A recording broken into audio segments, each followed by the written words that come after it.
Welcome everybody to the BeeWyzer interview series. Today I'm very proud we have Marc Viebahn here with us today. He is an expert on human resources. For over 14 years, Mr. Viebahn now works with Interconsilium, a human resources firm, an executive search firm, and is really a specialist on family business and family office recruiting and also structuring, organizing the process to set up a family office. Marc worked and started his career in banking with HSBC Trinkhaus.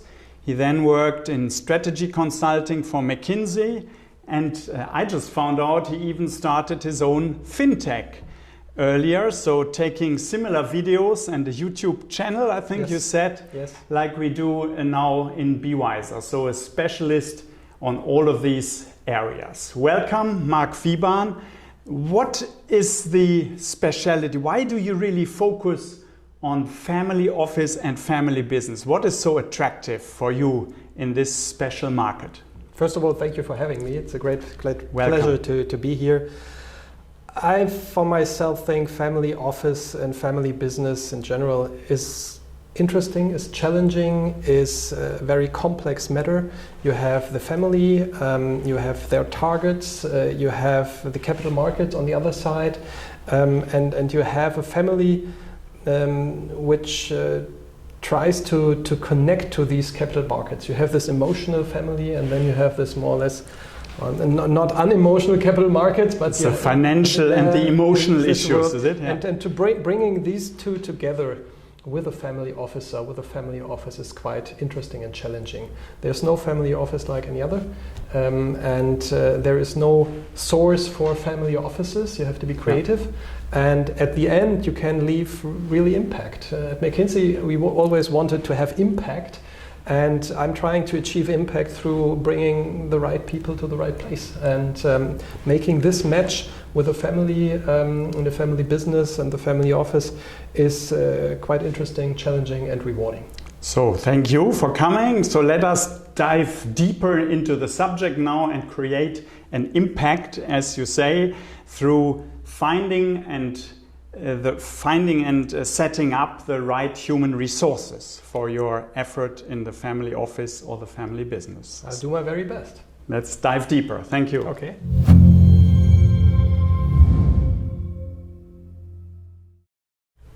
So, Marc, let's discuss what the typical profile of a family officer actually is. I mean, there is no one single family office, you've mentioned that. Yeah.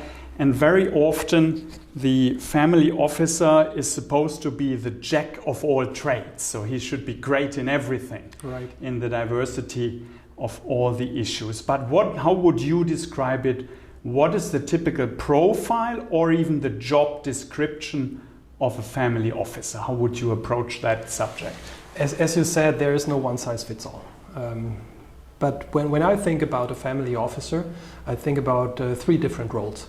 The first role is the CFO role. So it's the administrative role. It is about taxes, it is about controlling, it is about whatsoever what is in the administrative bucket. The second one is the investor. So if you want to invest things, you have to be in the market and you have to be an investor. And as you can see, the role of a CFO and an investor might be different topics. Yeah? So there's not definitely an overlap. And the third role is the consultant role. There's consultancy for the family. More or less every topic which is coming up in the family and the family office is on the paper of the family officer. So you have to take care and you have to deal with the family itself. That's quite different than dealing with capital markets and professional investors. It's also very personal, isn't it? It is all very the personal. family members. Yeah. Right. So and you have more or less those three functions or three roles. And depending on the way the family office is structured, one role might be stronger and the other role might be less strong. But this is how we approach the role of a family officer. And normally that's a good starting point thinking about these dimensions. There might even be family offices which are more or less set up as an investment office. Yeah, an investment office where there's not much going on regarding the family, but just investments. And you can compare it more to an investment bank or a hedge fund or whatsoever, which is a different animal than a family office where you are organizing family days and are closer to the family or even the family business. So this is more or less a good starting point when we are discussing the first topics of a profile with a family to get a bit closer and try to understand what the family is thinking about.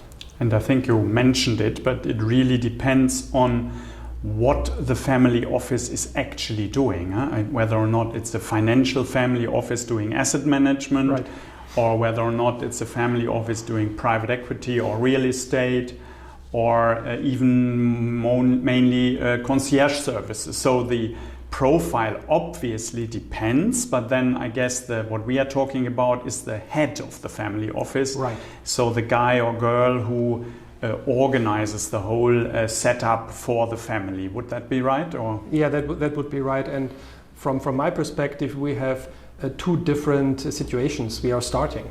Situation one is the family does not know what they want to have. They just know that they want to have a family office. And then we are searching for somebody as head of family office, family officer, who then together with the family structures the family office and set it up and really implement all the structures. That would be situation one. The other situation is the family office was with a family office consultant or a business consultant or whatsoever, and they already know what they want to do. And they might have also an org chart or processes described on paper. And then we start with this starting point, and it's a bit easier than searching the specifics for the plans the family already made. In the situation one, we have to make some assumptions where the way will lead us and find then a general manager to say who is able to lead the family through the process. And normally there you need somebody who really has some experience in single family offices. So an outsider, it's tough for an outsider to really help a family go through the different steps. And he would then have to reinvent the wheel, is it? So if somebody else had the experience already, it obviously helps, huh?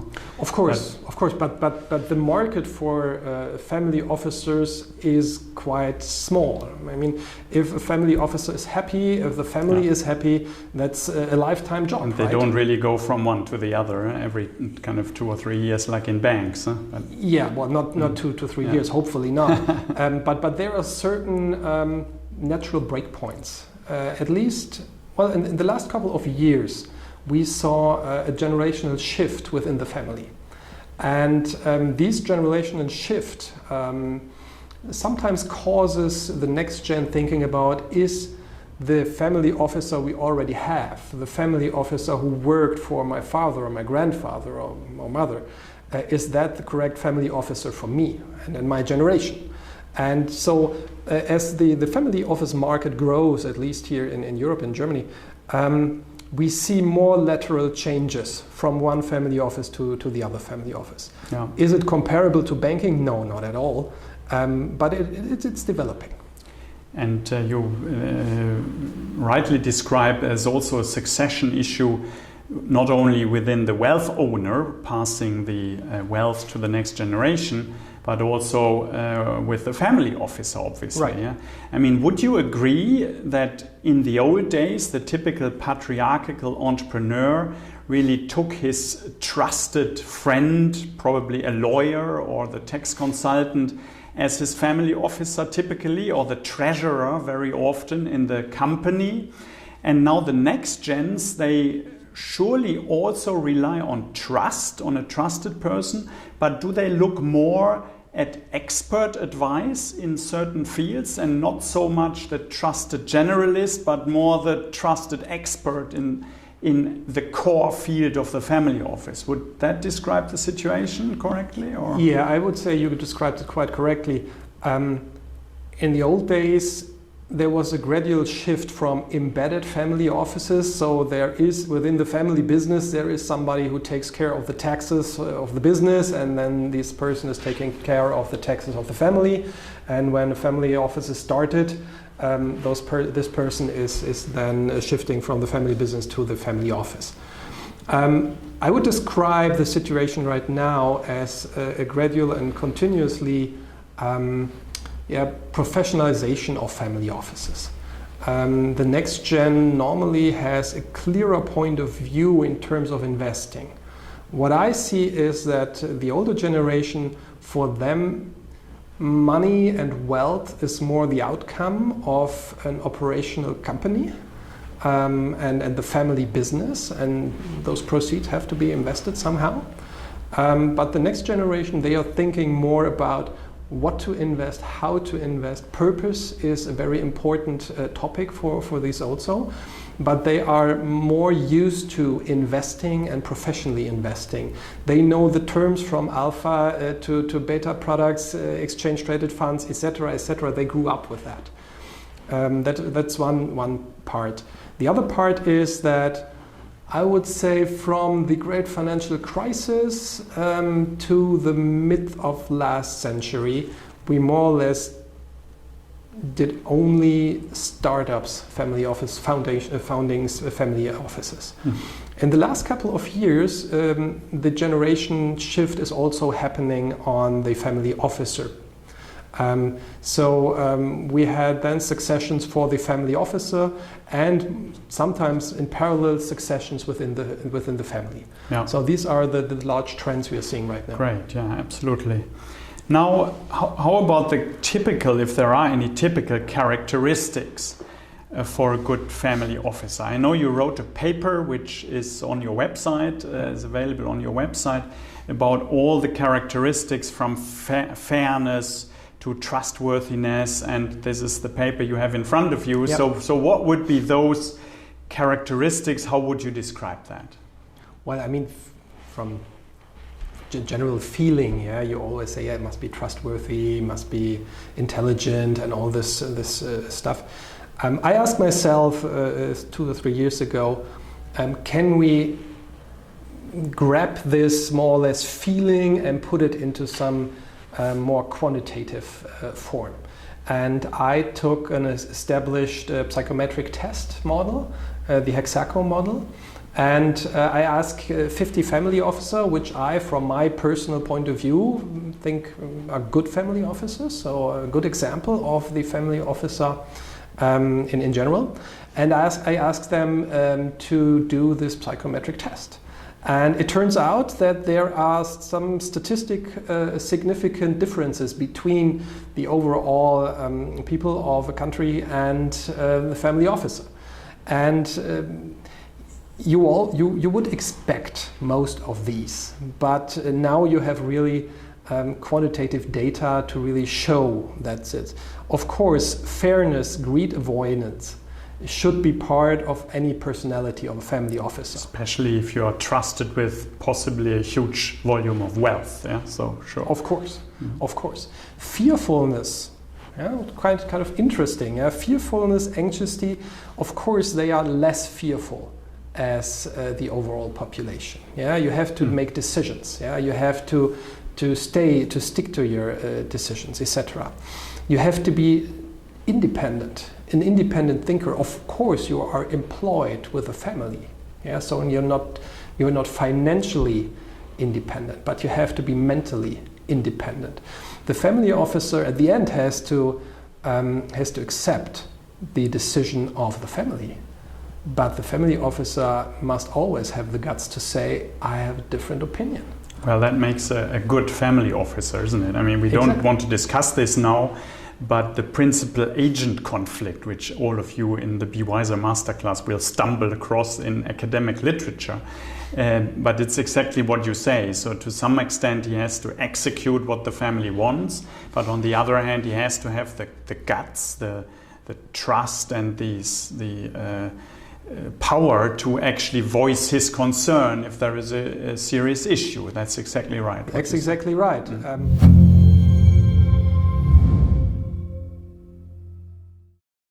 Thank you for telling me about the principal-agent conflict, which is it is important. It is really important.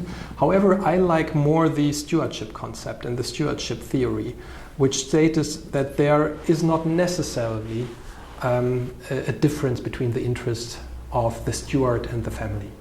And if you have a look in long-term relationships of successful people in family businesses and family offices, which are not from the family, but from outside, you can really see that they also have an interest in the family, in the business, in the long-term-ship. So it is not necessary to construct always the great difference. You have to be aware of these possibilities, yes, but I like more the stewardship theory, which is, from my perspective, a bit better fitting for the family office setting.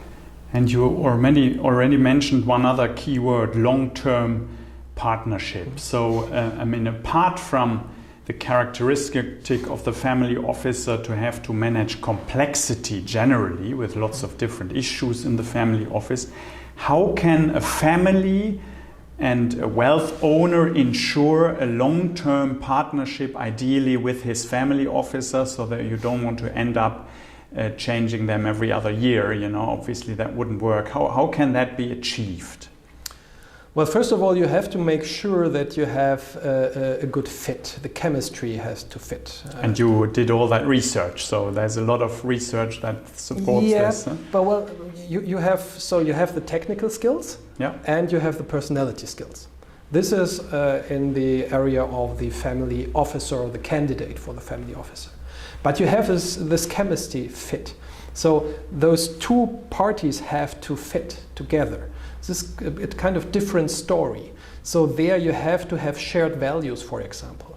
You have to ensure that you have the same targets, you have the same understanding of the targets.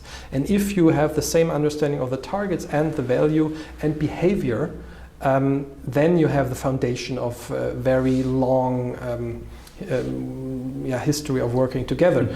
The other thing is appreciation. Both parties have to appreciate their existence. You have to have a communication space.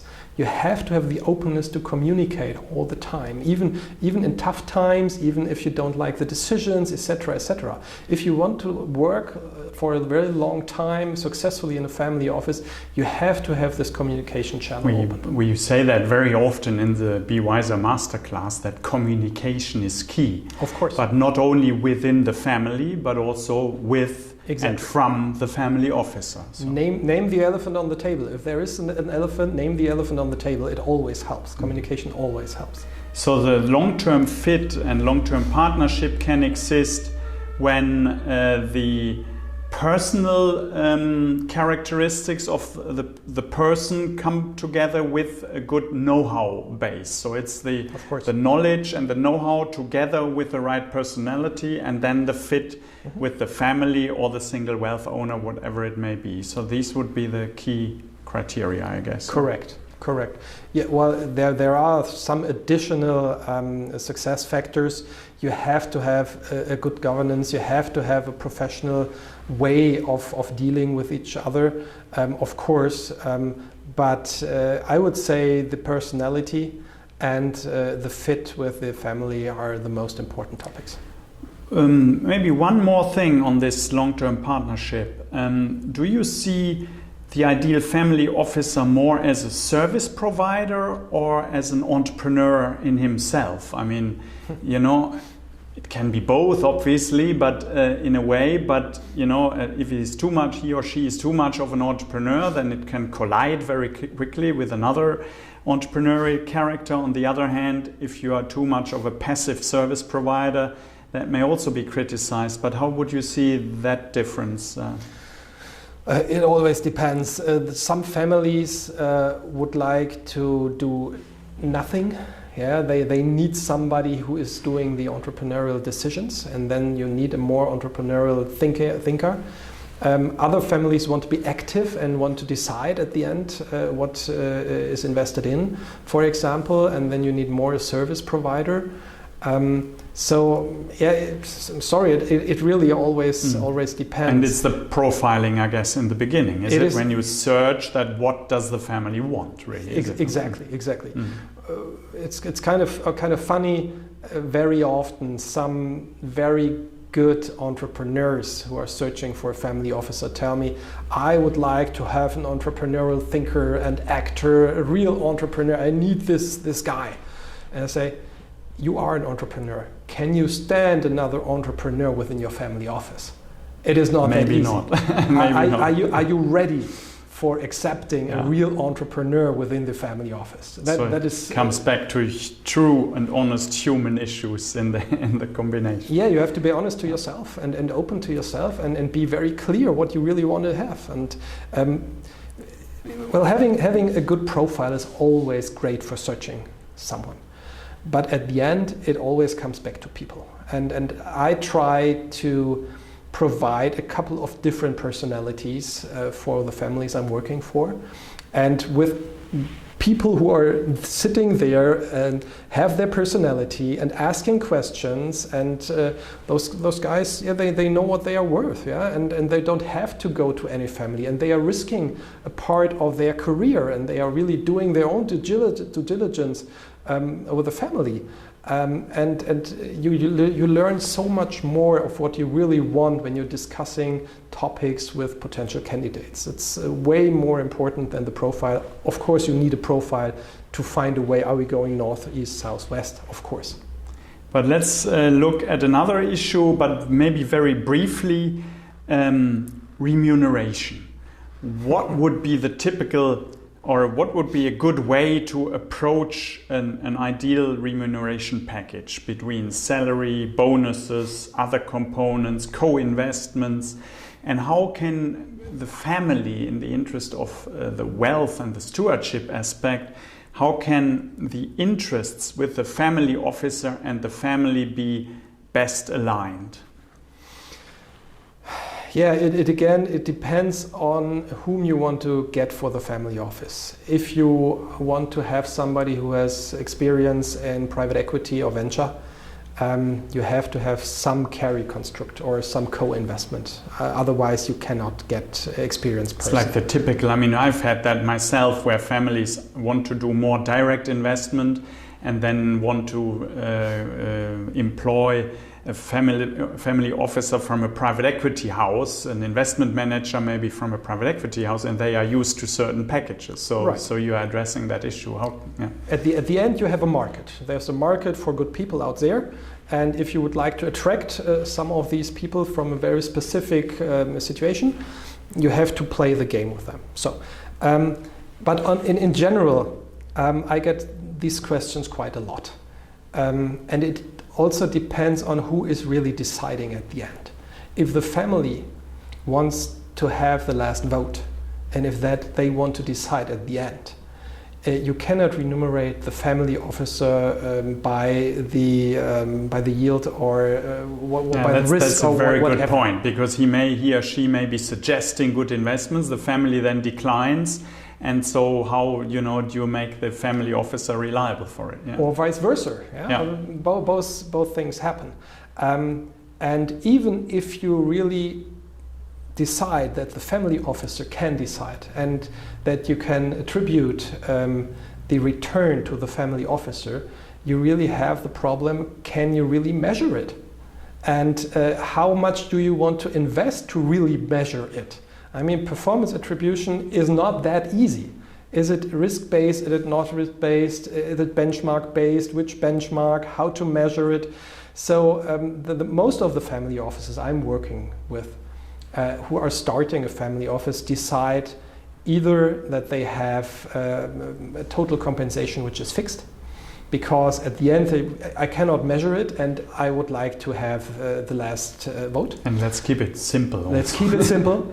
Or they are having a large fix fixed money, and then they have some more or less qualitative bonus parts. Yeah?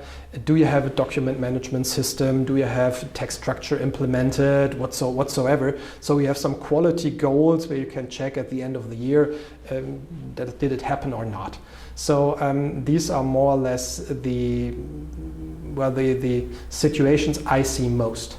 Yeah. Of course, if you're more tending towards an investment office, or if you have a subsidiary which is specialized in venture, then I would always suggest to allocate some money for venture or for private equity and build a small private equity company, and which is run like a private equity company is run. So, but then we are not talking about a family officer who is taking care of every part of the family office issues. In this case that you described last now, it's often a single family office that may have moved even towards a multi-family office approach and is kind of more an asset manager than anything else maybe. So it's back into the financial services industry really.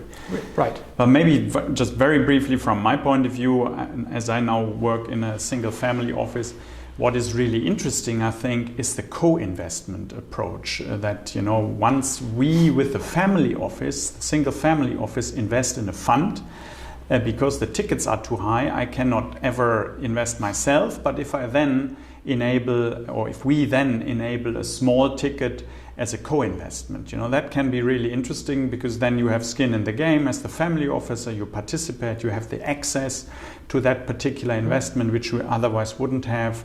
I think that's quite a kind of perk to have access to bigger investment. That's I think a nice thing. Yeah, when you're thinking about funds, it's perfectly feasible. On the other hand, when you're thinking about direct investment, it's getting harder, because no family wants to have somebody as co-investors with 0.1% or whatsoever. It's a good point. That's a good point. It's only true in funds. That's absolutely right. Yeah, thank you. To come to the end very slowly, but the family officer market is still relatively small. In Europe, it's probably much bigger in the Americas, in the United States. But here in Europe, in the German-speaking world, it's smaller, and in many other countries as well, like in Asia or in the Arab world. But in order to find a good family officer, you need to look outside, obviously. And how can you bring in the right human resources into this segment? Where would you look typically? Yeah, first I would like to say we are not looking. We are not looking at the relationship manager of the wealth private bank, the wealth departments. Those guys, I'm glad you say that. Yeah, well, those guys and girls are good relationshipper and good salespersons, but not for a family office, because there's no sales. Again, it depends. Accounting firms, tax firms, accounting and tax is sometimes very, very good and very interesting. Institutional investors, pension funds, if it's more to the liquid capital markets, sometimes asset managers. These are the areas we are looking. Treasurers? Treasurers, yeah, exactly. CFOs of family businesses, so who are aware of how it feels to work with a family.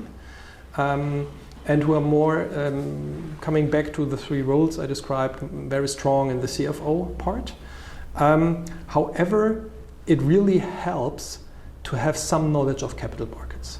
I've seen cases where embedded family offices went to a carve-out and became standalone family offices, and the controller or the head of controlling or the CFO was running the family offices.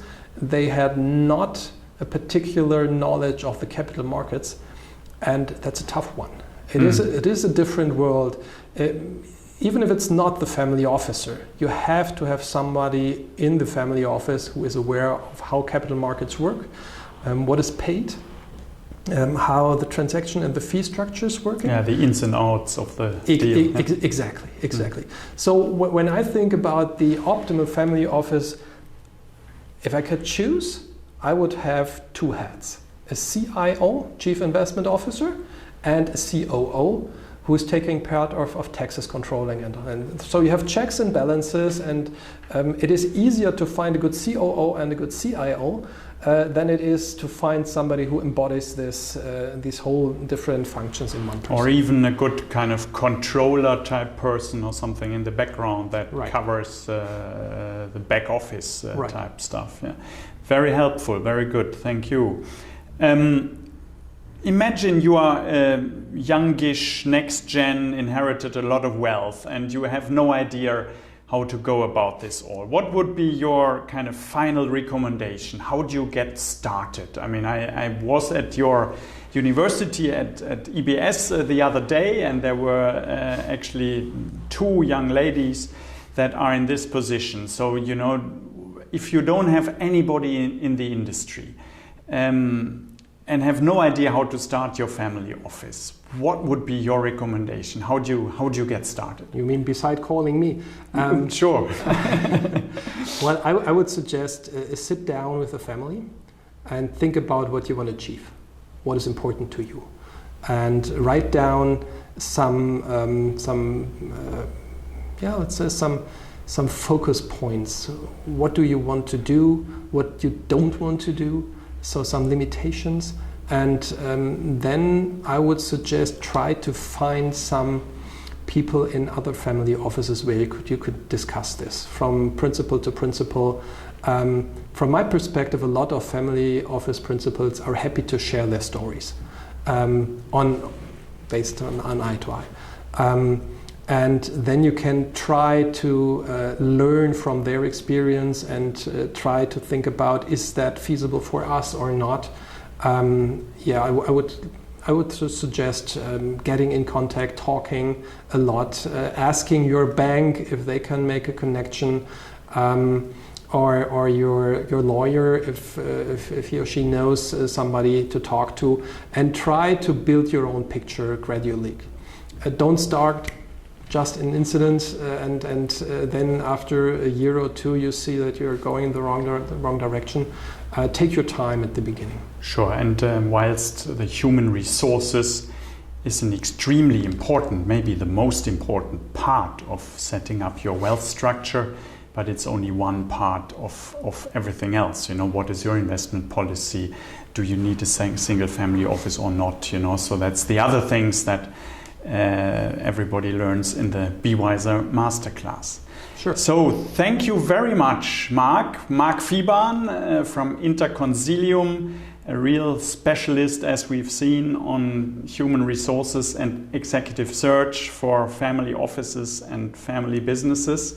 Very enlightening. Thank you very much for the interview. Thank you. It was a pleasure. Thank you very much for your time, and good luck with BeeWyzer. Great, thanks.